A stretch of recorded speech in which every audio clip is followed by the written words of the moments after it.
러시아의 우크라이나 침공이 장기화하는 가운데 우크라이나 민간인을 잔인하게 학살했다는 증언이 잇따르면서 러시아는 전 세계 비난을 받고 있는데요. 유독 이 나라만큼은 러시아를 옹호하고 나섰습니다.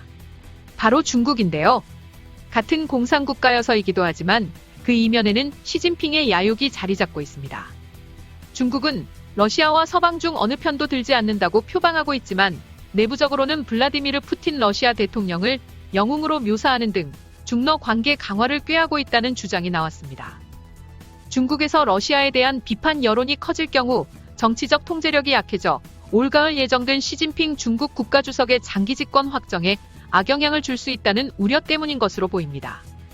특히 장기화하고 있는 우크라이나 사태가 중국 경제에도 부담으로 작용하고 있는데 서방 진영이 러시아 크렘린궁의 숨통을 끊어놓기 위한 초강력 제재를 쏟아내면서 러시아의 우방인 중국 역시 그 칼날을 피하기 어려워지고 있습니다.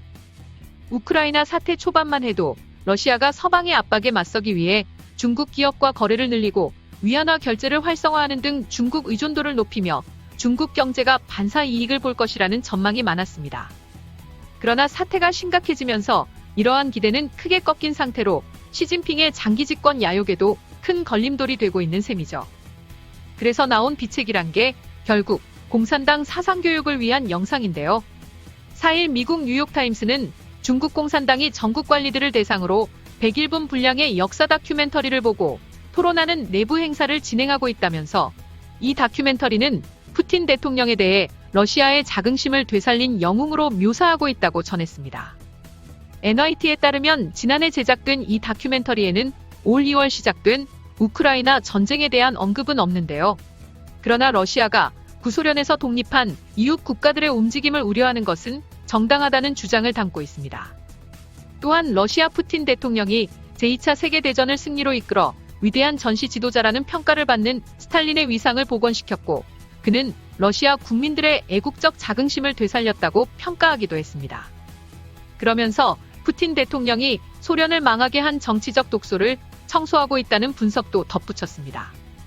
이 영상은 소련의 붕괴를 서방 자유주의에 유혹당하지 말라는 중국에 대한 교훈으로 묘사하면서 페레스트로이카 글라스노스트 등으로 대표되는 미하일 고르바초프 전 소련 공산당 서기장의 전례를 따라선 안 된다고 강조하고 있습니다. 지난해 12월 중국은 소련 해체 30주년을 맞아 소련 붕괴는 사회주의 체제 때문이 아니라 소련이 사회주의를 배신했기 때문이라면서 중국 공산당은 이런 전철을 밟지 않았기 때문에 미국에 버금가는 경쟁자가 될 수 있었다고 강조한 바 있습니다. NYT는 중국 공산당이 소련의 붕괴를 타산지석으로 강조함으로써 푸틴 대통령을 서방의 지배에 맞선 동지로 포용하고 있다고 분석했습니다. 세르게이 라드첸코 미국 존스호킨스대 국제정치대학원 교수는 이 모든 사상교육에는 어떠한 표현의 자유도 허용하지 않겠다는 메시지가 담겨 있다며 표현의 자유는 불가피하게 정치적 통제력의 상실로 이어지고 혼란을 일으키기 때문이라고 설명했습니다.